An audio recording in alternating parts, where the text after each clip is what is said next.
కూటమి. ఆయన ఈరోజు తాజా ఆయన పెట్టుకున్న కార్యక్రమం కొద్ది రోజుల్లో కూటమిని బంగాళాఖాతంలోకి చేయటం. మామూలుగా భారత రాజకీయాల్లో బెంగాల్ దగ్గర నుంచి ఆంధ్ర వరకు బంగాళాఖాతంలో కలిపేస్తామంటామని ఒక ఊత పదంగా వాడుతూ ఉంటారు.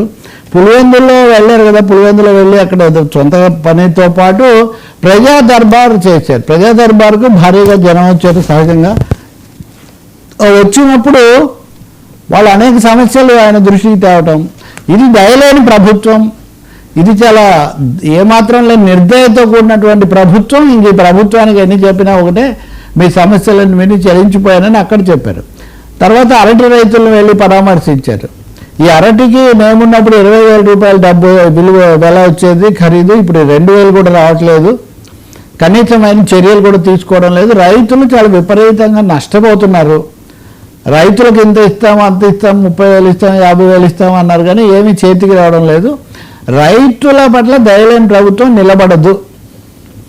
కాబట్టి ఈ ప్రభుత్వం దిగిపోయే రోజు చాలా దొంగ, దీన్ని వెళ్ళిపోయే లేకపోతే సాగనంపే రోజు చాలా తొందరలోనే వస్తుందని ఒక తీవ్ర స్థాయిలోనే ఆయన దాడి చేశారు. రైతులతో కూడా మాట్లాడించారు. కొంతమంది రైతులు కూడా అలాంటి మాటలు మాట్లాడారు. ఇంకొకటి ముందు నుంచి అంతకుముందు రాజశేఖర రెడ్డి కూడా అనేవాళ్ళు వ్యవసాయం దండగా అన్న ముఖ్యమంత్రి చంద్రబాబు నాయుడు, అందుకని వ్యవసాయం అంటే రైతులు అంటే ఏమాత్రం ఆయనకు లేదని ఒక తీవ్ర స్థాయిలో ఒకటి రైతుల సమస్యలు చాలా ఎక్కువగా ఉన్నటువంటి మాట నిజమే. అనేక రకాల రైతులు, ఇప్పుడు కొబ్బరి పవన్ కళ్యాణ్ కూడా కొబ్బరి రైతుల సమస్య గురించి అక్కడ ఆయన మాట్లాడుతూ ఉన్నారు. ఉల్లికి అంత్యక్రియలు జరిపారు ఈ మధ్య ఒక ఊళ్ళో. ఉల్లి అనేది నిజానికి ఉల్లి లేకుండా వెజ్ నాన్ వెజ్ ఏం లేదు, కామన్గా వాడే ఏదైనా ఉంటే ఉల్లి చాలా ఎక్కువగా అన్ని రకాల, కానీ దానికే ధర రాదు. ఉల్లిపాయలు అసలు చాలా మండిపోయి ఉల్లి ధర కన్నీరు తెప్పిస్తుందని మనం ఎన్నోసార్లు మీడియాలో చమత్కారాలు చేస్తుంటారు. ఇందిరాగాంధీ దగ్గర నుంచి మొన్న ఢిల్లీలో వరకు కూడా ఉల్లిపాయల మీద ప్రభుత్వాలు గెలిచినటువంటి రోజులు కూడా ఉన్నాయి. ఆ ఉల్లికి అంత్యక్రియలు చేస్తున్నామని రైతులు పెద్ద మీడియాని పిలిచి చేశారు. ఇలా ఒక్కొక్క రైతును కనుక తీసుకుంటే, మొన్న అచ్చెన్నాయుడు పత్తి రైతులను ఆదుకోవడానికి చాలా చర్యలు తీసుకుంటున్నాం అది ఇది అని చెప్పారు. మిర్చి గురించి మనం అంతకుముందు చూసాం. పైగా మోందా తుఫాన్ వల్ల దెబ్బతిన్న పరిస్థితి చాలా చోట్ల ఉంది. కౌలు రైతుల సమస్యలు మరీ ప్రత్యేకం, వాటి గురించి వీళ్ళు ఎవరు మాట్లాడరు. గత ప్రభుత్వంలో కానీ ఇప్పుడు కానీ వీళ్ళందరి సమస్యలు ఉన్నమాట నిజమే, కానీ వీటిని జగన్మోహన్ రెడ్డి ప్రతిపక్ష నాయకుడిగా మాజీ ముఖ్యమంత్రిగా వెళ్ళి విచారించడం చూడడం కూడా ఓకే. కానీ మా ప్రభుత్వం మేము అన్ని చేశాం, ఈ ప్రభుత్వానికి రైతుల మీద అసలు దృష్టి లేదు, వీళ్ళకి పెట్టుబడులు లేకపోతే భూములు వాళ్ళకి ఇవ్వడం దీని మీద దృష్టి అన్న పద్ధతిలో చాలా తీవ్రమైన దాడి చేశారు. పులివెందుల్లో ఇక్కడంతా తిరిగి అందరినీ కలుసుకొని మళ్ళీ ఒకసారి దగ్గరయ్యే ప్రయత్నం, కూడగట్టే ప్రయత్నం బలాన్ని చేస్తున్నట్టు స్పష్టమవుతుంది. సార్ ఏపీలో కేసుల యుద్ధం, రివర్స్లో రిలీఫ్లు. ఆంధ్రప్రదేశ్లో నిన్న కూడా ఈ కేసుల్లో ఒకటేమో లిక్కర్, దీంట్లో ఇద్దరికి ధనంజయ రెడ్డి కృష్ణమోహన్ రెడ్డి వాళ్ళకు సుప్రీంకోర్టులో ఒక ఉపశమనం ఈరోజు వచ్చింది. వెంటనే లొంగిపోవాల్సిన అవసరం లేదు మీరు అనే పద్ధతిలో. ఇక రెండోదేమో జోగి రమేష్ బ్రదర్స్ వాళ్ళిద్దరిని రిమాండ్కి తీసుకొని మళ్ళీ ఒకసారి విచారించాలని చెప్పి వెళ్తూ ఉన్నారు. మూడోది భూమన కరుణాకర్ రెడ్డి ఆ పరకామని ఆ కేసులో నోటీసు హాజరయ్యాడు. హాజరై చాలా కొద్దిసేపట్లోనే బయటకు వచ్చి ఇది కేవలం నన్ను కక్ష సాధింపు కోసమే పిలిచారు, ఇది లోకేష్ ఒత్తిడి వల్ల ఆయన సంతృప్తి పరచడానికి పిలిచారు తప్ప నన్ను అడిగింది ఏం లేదు అని ఆయన ఏదో వింతగా కొంచెం తనదైన చమత్కార శైలిలో మాట్లాడారు. వాన గురించి అడిగారు, నీళ్ల గురించి అడిగారు, ఖనిజాలు, ఇట్లాంటి మాటలన్నీ చెప్పారంటే నన్ను విషయం ఏమీ నిర్దిష్టంగా అడగలేదు అని అన్నారు. ఈరోజు ఆ విచారణ విజయవాడకు మార్చున్నట్టుగా కనిపిస్తుంది. ఎందుకంటే మాజీ ఆయన ధర్మారెడ్డి కానీ ఇంకా చాలామంది విజయవాడకు వస్తున్నారు. అంటే తిరుపతిలో ఇది అంతకంతకు కూడా వేడెక్కిపోతూ ఉంది, రాజకీయంగా మారుతుందని. నిజాన్ని తిరుపతిలో మాట్లాడుతున్నాను, మనం చాలాసార్లు అనుకున్నట్టుగా తిరుపతి వాతావరణం ఇదవుతుందని, ఇది మంచిదే గతంలో నుంచి అనుకుంటుంది. సో అదొకటి జరుగుతుంది. ఇంకో విషయం అంటే నిన్న తీవ్ర స్థాయిలో సజ్జల రామకృష్ణారెడ్డి చాలా రోజుల తర్వాత తీవ్ర స్థాయిలో ఎదురుదాడి చేశారు. లిక్కర్ కేసు కానీ నెయ్యి కేసు కానీ ఇవన్నీ కూడా బూటకము, కేవలం కక్ష సాధింపుతో పెట్టారు. అదే సమయంలో చంద్రబాబు నాయుడు మీద మేము పెట్టినటువంటి స్కిల్ స్కామ్, దాన్నేమో ఇంకా ఏమీ పస లేకుండా దాన్ని చేసేస్తున్నారని.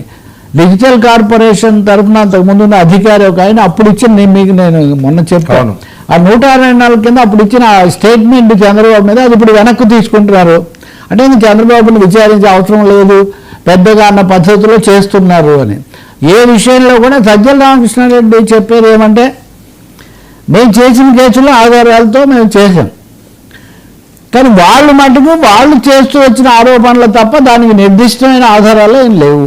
ఈ కోర్టులో తేలాలి ఆధారాలు ఉన్నాయా లేదా అని. కానీ మొత్తానికి ఇన్ని రోజులు అయిన తర్వాత కూడా ఈ కేసుల విషయంలో వైఎస్ఆర్ పార్టీ వెనక్కు తగ్గడం కాదు, ఇవి బూటకపు కేసులు అనే వాదన చేస్తూ చంద్రబాబు కేసు అనేదాన్ని అంతకంత కూడా మీడియాలో ఎక్కువగా ఇస్తున్నారు. అధికారులు ఈ అధికారి మాత్రమే కాకుండా ఇంకా అనేక మంది ఇలా ఆ స్టేట్మెంట్స్ వెనక్కి తీసుకొని కొత్త స్టేట్మెంట్స్ ఇప్పిస్తున్నారని. కేసుల విషయంలో వివేకానంద రెడ్డి కేసు గురించి మనం ఇప్పటికే మాట్లాడాం. సో చాలా కేసుల్లో ఈ రివర్సల్ స్టేట్మెంట్స్ మీరు తిరుపతిలో కూడా చూస్తే అంతకుముందు రాజీ చేసినప్పుడు ఎవరెవరు ఉన్నారు, మళ్ళీ అది కూడా ఇంత ప్రతి చోట కూడా. అంటే ఒక విషయం అర్థమవుతుంది వర్మ, వీటన్నిటిలో అడ్మినిస్ట్రేషన్ కూడా టోటల్గా పొలిటిసైజ్ అయిపోయింది. అంటే ఆ ప్రభుత్వం ఉన్నప్పుడు అట్లా మాట్లాడి, ఈ ప్రభుత్వం ఉన్నప్పుడు ఇట్లా మాట్లాడి, ఎవరు ఏది నిజమో ఎవరిది ఒత్తిడి అనేది మనం పక్కన పెడదాం. అంతకుముందే పోలీసు అధికారులు కొంతమంది పక్కన ఉన్నారు, పక్కన పెట్టబడ్డారు. సో ఐఏఎస్లు ఐపీఎస్లు సీనియర్ అఫీషియల్స్ కూడా ఎవరి మీద ఎంత ఆధారపడాలి, ఏ మాట ఎంత ప్రామాణికం, ఏది ఒత్తిడి ఏది సత్యం అని తెలుసుకోలేని ఒక పరిస్థితి మటుకు ప్రజలు నెట్టబడుతున్నారు. వీటి మధ్యలో ఇదిగో పోలీసులు ఇలా రోజు కోర్టులకు వెళ్ళటం రావటం, ఇంకా అసలు అడ్మినిస్ట్రేషన్లో సగం సమయము దీనికే సరిపోతున్నట్టు కనిపిస్తుంది. సార్ రాజ్యాంగ దినోత్సవ రహస్యం 1949 నవంబర్ 26న పెద్దల సభ ఆమోదం. ఇది ఈ నవంబర్ 26 ఈరోజు చేస్తున్నారు. ఈ రాజ్యాంగ దినోత్సవం చేయడం ఓకే, మనం బ్రిటిష్ వాళ్ళ పాలనలో నుంచి స్వతంత్రం పొందాక సంపూర్ణ రాజ్యాంగం మనం రూపొందించుకున్నాం, ప్రపంచంలో మన రాజ్యాంగం గొప్పది ఇదంతా. కానీ మనం జనవరి 26వ తారీఖున రాజ్యాంగ దినోత్సవం జరుపుతూ వచ్చాం. కానీ 2014లో మోదీ గారు వచ్చినప్పటి నుంచి ఇది కనిపెట్టారు కొత్తగా, కొంచెం రెండేళ్ళు అయ్యాక కనిపెట్టారు. రాజ్యాంగాన్ని స్వీకరించిన రోజు చాలా గొప్పది అని.